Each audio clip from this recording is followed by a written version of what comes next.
12 IPA 1. Apa kabarnya hari ini? Siap untuk belajar pada pagi hari ini?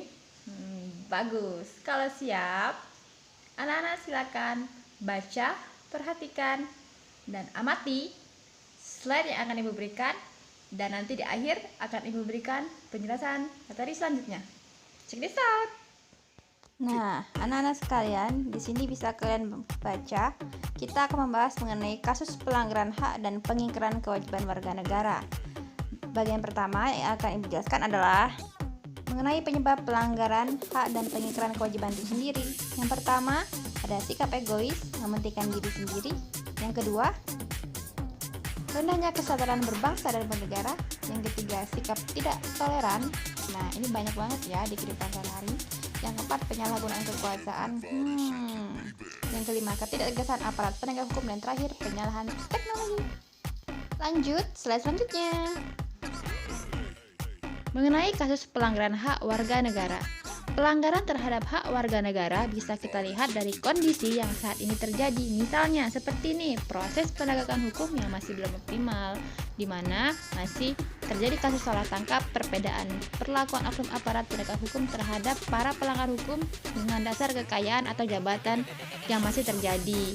Nah, jadi hal itu merupakan bukti bahwa amanat pasal 27 ayat 1 Undang-Undang Dasar NRI tahun 1945 untuk berjunjung hukum itu belum terrealisasi sepenuhnya. Kemudian ada tingkat kemiskinan dan pengangguran diatur pada pasal 27 ayat 2 Undang-Undang Dasar NRI tahun 1945. Adanya banyak sekali kasus HAM, yaitu diatur pada pasal 28A sampai 28J Undang-Undang Dasar NRI tahun 1945. Tindak kekerasan atas nama agama pasal 29 ayat 2. Dan kemudian angka putus sekolah tinggi. Nah, dan terakhir pelanggaran hak cipta. Misalnya nih peredaran VCD atau DVD bajakan. Nah, jadi contoh-contoh yang diuraikan di atas membuktikan bahwa tidak terpenuhinya hak warga negara dikarenakan adanya kelalaian atau pengingkaran dalam pemenuhan kewajiban sebagaimana yang dipersyaratkan dalam Undang-Undang Dasar 1945 dan ketentuan perundang-undangan lainnya. Hal tersebut apabila tidak segera diatasi dapat mengganggu kelancaran proses pembangunan yang sedang dilaksanakan. Bagaimana sudah diamati dan dipelajari slide yang saya berikan. Nah, jadi Ibu lanjutkan lagi ya. Materi selanjutnya, kalian bisa baca di buku halaman 22. Nah, Ibu akan membahas mengenai kasus pengingkaran kewajiban warga negara. Contohnya apa saja kasus-kasusnya ya. Nah, banyak sekali di lingkungan sehari-hari kita pengingkaran kewajiban ini. Contohnya apa? Merusak fasilitas. Nah, merusak fasilitas umum merupakan contoh pengingkaran kewajiban. Contohnya apa ya? Misalnya nih, mencoret-coret dinding. Nah, mencoret-coret dinding itu suatu hal yang tidak terpuji dan merupakan suatu contoh dari pengingkaran kewajiban.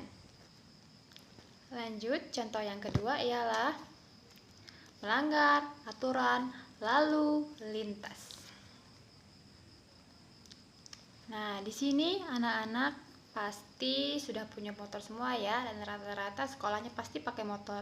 Nah, Ibu tanya, kalian ke sekolah pakai helm atau tidak?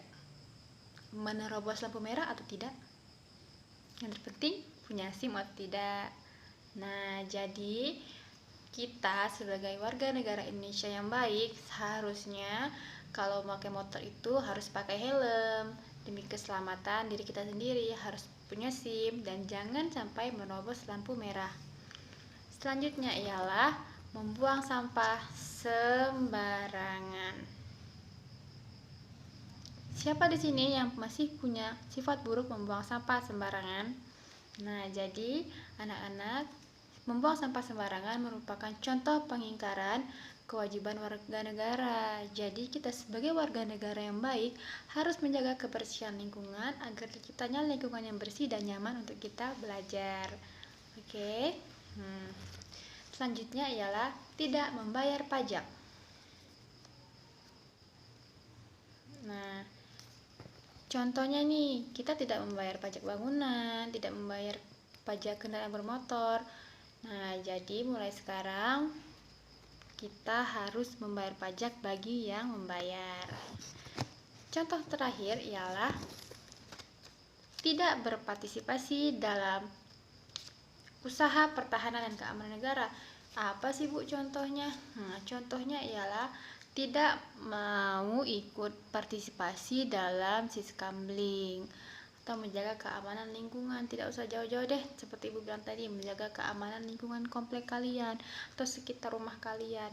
Nah, jadi itulah beberapa contoh mengenai pelanggaran kewajiban dari yang paling ringan hingga yang paling berat. Oke, sudah sampai situ dulu. Nanti kalian kerjakan beberapa soal yang Ibu berikan terkait dengan materi yang sudah kalian pelajari. Semangat! Nah, di layar kalian sudah kalian bisa lihat di situ ada 4 soal.